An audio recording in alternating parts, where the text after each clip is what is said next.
Ya entrando en materia sobre los mecanismos que se van a dar en el control regulatorio intrínseco, vamos a incluir varios tipos de respuesta. Uno, primero es la respuesta miogénica de Baylis. Ese es el primer mecanismo que nosotros después vamos a ver. El segundo es todo lo que tenga que ver con las secreciones de sustancias que sean de origen endotelial. No importa en qué orden se vea, sino que tengan que ver con la regulación del flujo sanguíneo. Tercero va lo que se llaman metabolitos locales. Esos metabolitos locales van a tener algunos representantes como el CO2 elevado, el potasio elevado, va a existir la adenosina elevada, etc. Odor bajito. Bueno. Cuarto mecanismo, lo que llamamos mecanismo de control por autacoides. Quinto, como mecanismo regulatorio, vamos a tener algunos efectos locales de factores físicos, entre ellos, por ejemplo, la temperatura, el grado de compresión mecánica en el músculo liso. Entonces, eso es una panorámica general de qué es lo que nosotros nos vamos a adentrar. O sea, eso es una descripción grande de los mecanismos que nosotros vamos a visualizar, ¿correcto? Estos mecanismos locales van primero en nuestra atención, que lo que vamos a llamar después mecanismos de control extrínseco o mecanismos de control general de la circulación sistémica, que son los nervios clásicos del simpático, del parasimpático y las hormonas vasoactivas como la adrenalina, la angiotensina y la ADH, entre otros, con el péptido natriurético. Todo eso son mecanismos que nosotros vamos a tener que ver para ver cómo regula el flujo sanguíneo en los diferentes órganos. La respuesta miogénica de Baylis nosotros la vamos a ver integrada con una respuesta que uno ve aplicando el mecanismo miogénico de Baylis, que es el principal contribuyente a la respuesta que nosotros vamos a llamar como autorregulación del flujo sanguíneo local. Sabiendo la regulación del flujo sanguíneo local, podemos ver muy claramente explícito la respuesta miogénica de Baylis. Las secreciones de sustancias endoteliales, nosotros vamos a ver algunos ejemplos importantes de los que tengan que ver con su papel vasomotor, que son el óxido nítrico, correcto, la prostaglandina I2, la endotelina, como grandes representantes en la parte vascular. Sin embargo, nosotros vamos a hacer alguna descripción general del papel endotelio como un órgano funcional endocrino, importancia no solo para regular la vasoconstricción o vasodilatación que haya en un órgano específicamente, sino como un papel importante en participación en la inflamación y en la coagulación. Metabolitos locales, vamos a ver cuál es el papel desempeñado por lo que se genera en el metabolismo, que es CO2 por el ciclo de Krebs, liberación de potasio cuando los órganos que son ricos en potasio, al haber una actividad aumentada, liberan potasio al nivel extracelular,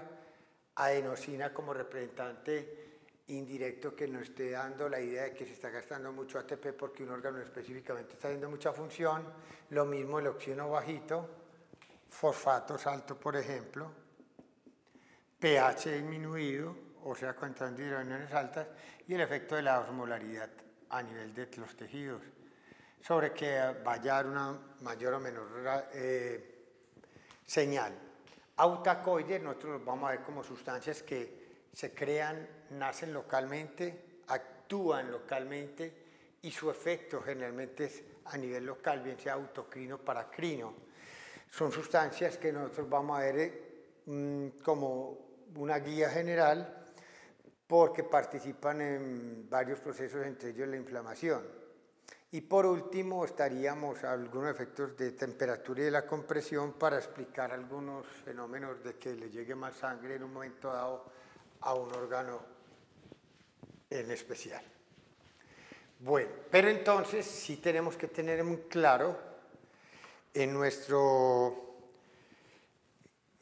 regulación vascular es que hay un proceso de control jerárquico, hay una jerarquía en cuanto al control del flujo sanguíneo. ¿A qué se refiere eso? El nivel más bajo de regulación en la pirámide estaría por la respuesta miogénica de Baylis. Y después uno pudiera tener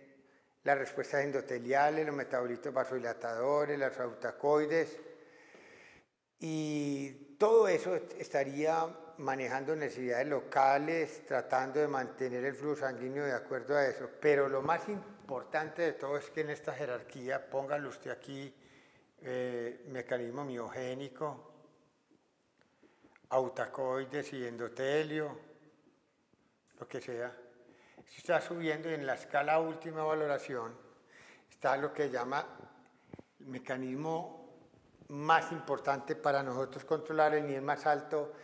está dado por los factores extrínsecos, los que todavía no hemos visto, regulación extrínseca, los factores extrínsecos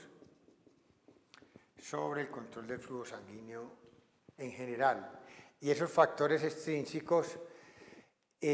modifican los controles intrínsecos e incluso pueden llegar,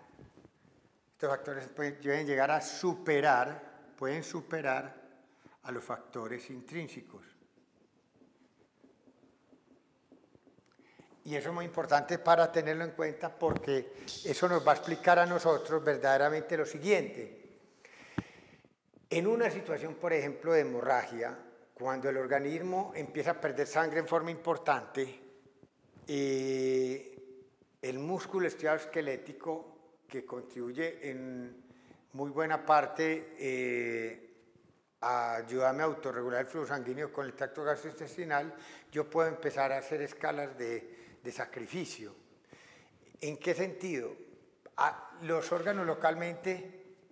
esas defensas locales de que cada órgano quiera localmente regular su flujo sanguíneo, va a tener que empezar a ser sacrificados por intereses sistémicos. Es decir, para manejar unos niveles de presión arterial media adecuados, voy a tener que, obviamente, sacrificar algunos flujos sanguíneos a ciertos órganos que en este momento no me demandan a mí tanto. Si nosotros acordamos de las gráficas previas, por ejemplo, lo que es la piel y lo que es el músculo estriado esquelético,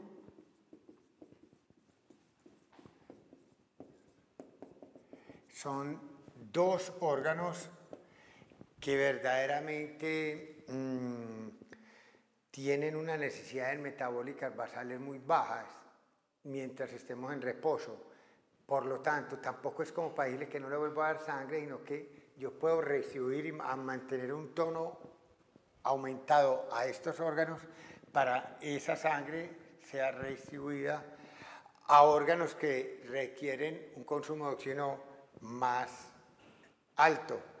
Si con eso no me basta, aumentando la resistencia vascular acá, entonces yo tengo que llegar a comprometer un tercer tipo de tejido, que es todo el tracto gastrointestinal, que es lo que llamamos el lecho esplácnico. Ese lecho esplácnico, por lo tanto, me va a dar a mí una idea muy clara de que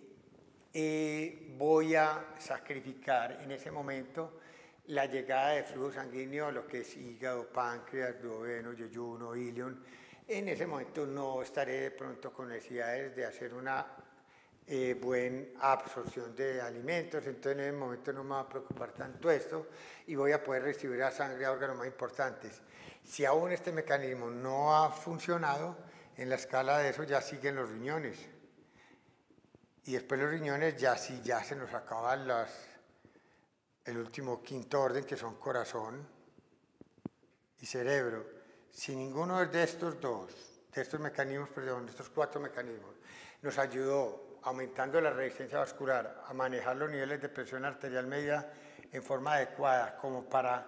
garantizar una buena perfusión al corazón y al cerebro, que son los grandes órganos mimados del cuerpo, pues ahí ya estaremos con problemas de perfusión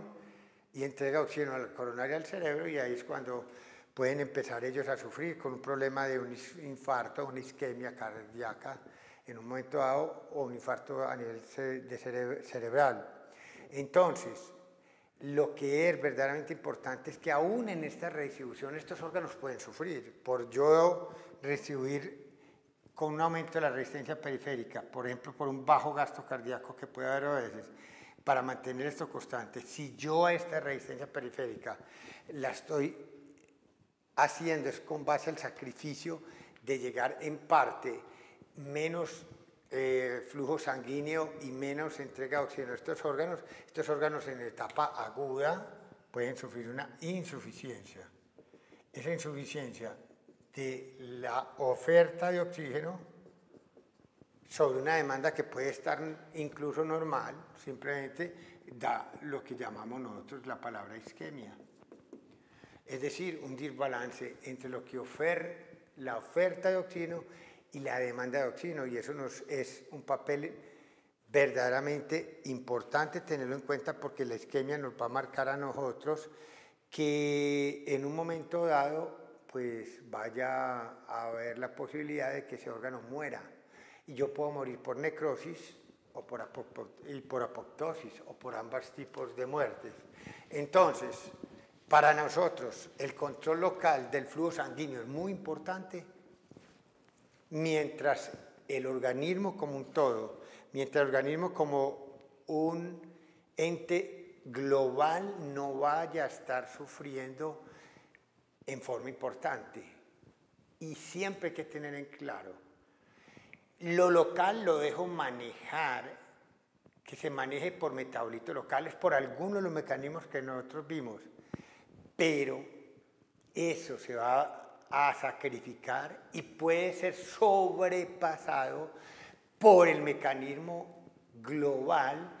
que busca la integridad del cerebro y el corazón como entes fundamentales, porque consumen gran cantidad de oxígeno y porque son dos elementos fundamentales en la naturaleza, que es uno, la bomba mecánica que me manda la sangre con la entrega de oxígeno adecuada, y segundo, el cerebro, que con las funciones intelectuales superiores nos va a marcar las diferencias con los otros restos de animales en la naturaleza. Por lo tanto, ambos órganos, la bomba, que es la que me va a distribuir a que el resto del organismo pueda dársele un buen calificativo de bien ser irrigados, y el cerebro como parte importante del ser humano en funciones intelectuales superiores, es obvio que son los órganos que más cuida el organismo, además que son los que en nivel basal están consumiendo una gran cantidad de oxígeno, con obvias excepciones del riñón, de los riñones, porque es que los riñones cumplen el papel de limpieza de ese laboratorio interno que se llama sangre, y por lo tanto entre riñones, hígado y cerebro tenemos tres órganos que prácticamente contribuyen a una gran parte del consumo de oxígeno. Sin embargo, aún siendo los riñones tan importantes, el organismo trata de mimar, de proteger la bomba cardíaca y el cerebro mismo, aún llegando a sacrificar flujos sanguíneos que son importantes en un momento dado para los riñones. De hecho, nosotros hablamos de insuficiencias renales, insuficiencia hepática aguda, insuficiencia renal aguda, y eso es simplemente una isquemia mesentérica, simplemente como riesgos que puedo correr yo ante tratar de enviar un flujo sanguíneo adecuado a los tejidos ¿sí? Y no lograr con ello satisfacer las necesidades que en ese momento eran basales. Por eso las complicaciones. En una hemorragia, si yo no hago una pronta restitución de líquidos y ataco la causa de la hemorragia inicial, el problema es que empiezo a sacrificar la entrega de oxígeno a órganos muy importantes como los riñones, me da una insuficiencia renal, me da una insuficiencia a nivel hepática, me da una necrosis mesentérica y eso termina en una catástrofe que termina en muerte, bien sea por apoptosis y necrosis. Por lo tanto, la regulación del flujo sanguíneo local es muy bueno conocer los fenómenos que marcan su regulación, pero así como tan importantes son los mecanismos de control local, son los mecanismos que a nivel sistémico van a defender a un organismo como un todo, y ellos priman sobre el mecanismo de control local, aún en situaciones críticas. Con esto, entonces, ya nosotros podemos entrar en la próxima sesión a hacer una descripción. Para no perdernos en las profundidades, ya sabemos lo grande, vamos a empezar a ver la regulación local del flujo sanguíneo y vamos a empezar a hablar con la primera descripción, va a ser el mecanismo miogénico de Baylis con su mejor representante, cuyo caso es la aplicación que se llama autorregulación local del flujo sanguíneo.